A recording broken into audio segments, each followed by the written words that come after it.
Hey everybody, again, we're on the search. Are there options besides using real golf balls? We're gonna try another one out, see what we get.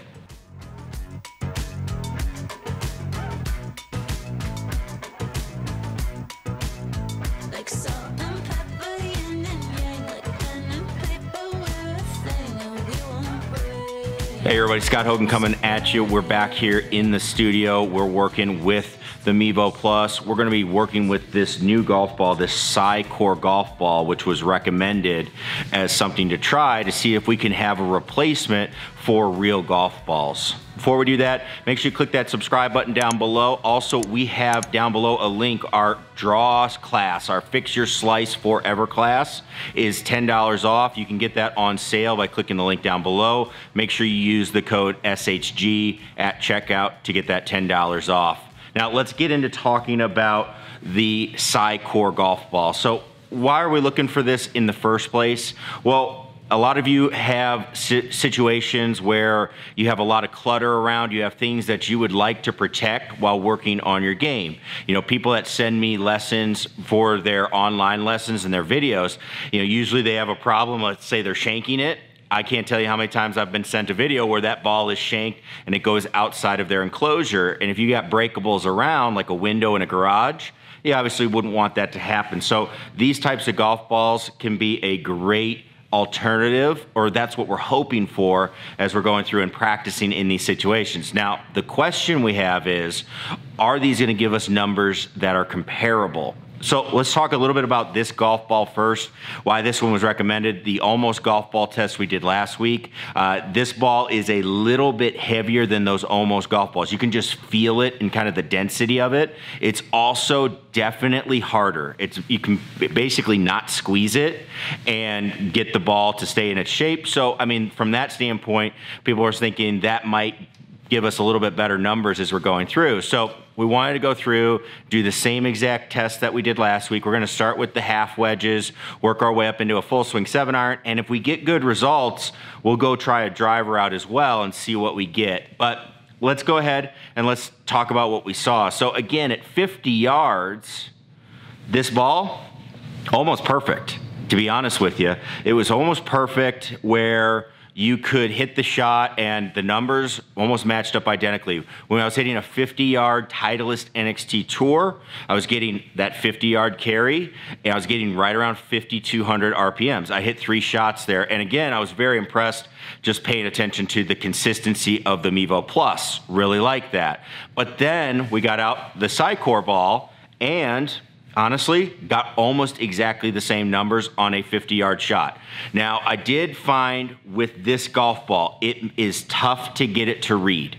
Okay, it just wouldn't read sometimes. You'd hit shots, it wouldn't read, and you would do that even on the 7-iron, it would do that. You would just get no numbers coming back at you, and that doesn't happen with the NXT Tours. I have that happen rarely as we go through, so I don't know why it's with this ball, whether it's the color, although we saw that with the Almost golf balls as well, and those are yellow, and these are yellow as well. So not 100% sure why that was the case, but we would get that a lot. So that's one thing to worry about. But again, on those half wedges, worked pretty darn good. Then we went up to full wedges, we got the exact same results as well. We saw that the ball was going pretty close to the distance you were looking for, and the spin rates were staying the same. They were very, very consistent, and that was very, very encouraging. But then we get into the 7-iron again, when we're starting to make those full swings. Not only here did we have issues with this Psycore ball reading, but we had issues with a lot of distance control. I mean, it just gets back to the same stuff. The spin rate starts to go through the roof, probably about 800 to 1,000 RPMs higher, depending on the shot, and the ball speed starts to drop. It gets to be a really big issue where that ball is not going nearly far enough. We're losing at least 30 yards hitting this ball with the 7-iron. So what does that tell us? I think it starts to get to the point where this is one of the more denser golf balls I've felt, just from a standpoint of feeling the golf ball. But when you start looking at golf balls, and again, we go back to the range ball thing, golf ball science has come so far because of the core, what is inside of the golf ball. And when you take that away, no matter what you do with the cover, I think it's going to be almost impossible to replicate that in a fake golf ball that's not going to be distance, not going to go the same distance. I mean, it's doing exactly what it's designed to do, which is to start slowing down really fast. Don't fly so far. So I think it's one of those things where if the search is for, hey, I want to have an alternative here, you have to accept the fact that you are not going to be able to hit the long clubs and get a good read on how far you're hitting it. Again, once you're probably above a pitching wedge, it's going to start to slow down is what I would see if you were to start seeing what I see on the range, which is a range ball. So I think it's something you have to think about if you're going to make the investment with this being your only option.